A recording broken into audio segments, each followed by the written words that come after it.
when I now talk a bit about China, most of the stuff already discussed concerning what happened in India could be also said about China, at least to a large extent. So the point is, honestly speaking, when we talk about the crisis in China, you just might ask, what are we talking about? Was there any crisis? Did something really happen?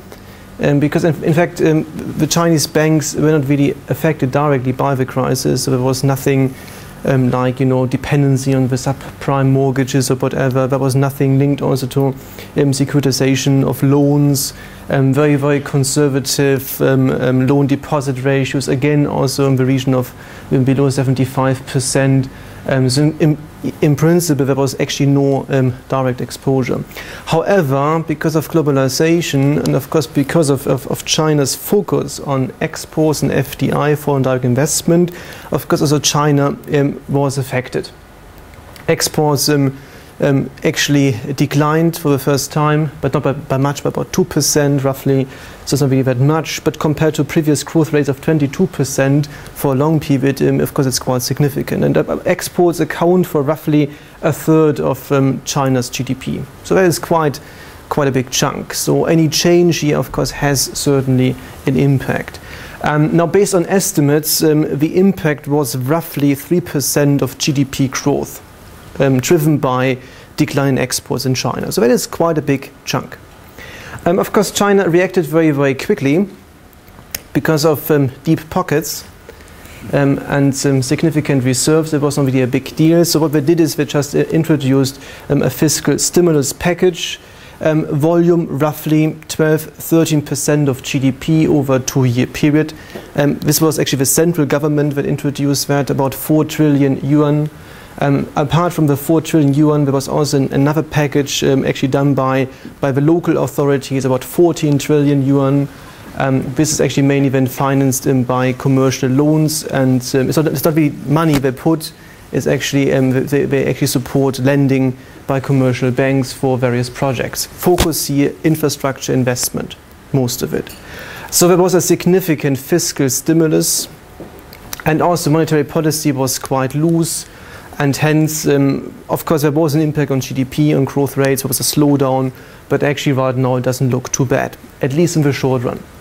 Now, some people argue if you put so much money into the economy, and if you focus on infrastructure investment, you might overdo it. You might spend too much money, and you might just build bridges and streets and whatever and motorways, but no one is ever willing to use it. So a bit, we experienced in Japan, where you also had significant investments into infrastructure, but actually the efficiency and also returns from investment declined quite quickly. In China, honestly speaking, based on our evidence, there shouldn't be any significant problem, because there's no overinvestment at this point. So infrastructure is not really on the same level compared to many developed markets, so it shouldn't be a big issue. But there is, of course, always a planning issue, because a very short period of time where you have to spend a lot of money. So it depends now on how good you actually organize it. So there are some issues, of course, concerning that. So quick answer, in fact, there was no direct impact. Chinese banks are still very happy, are still very big. Also belong now to the top banks in terms of size. So that's a big problem. But still, one has to also talk about the history of actually how the Chinese banking system developed. And also one has to argue that in fact there was a big wave of privatization going on, and also opening of the economy. And honestly speaking, when you just look now at the numbers, you might even argue that in the UK it's even more state-controlled. After nationalizing quite a few banks compared to China. Not really true, I have to say, but still.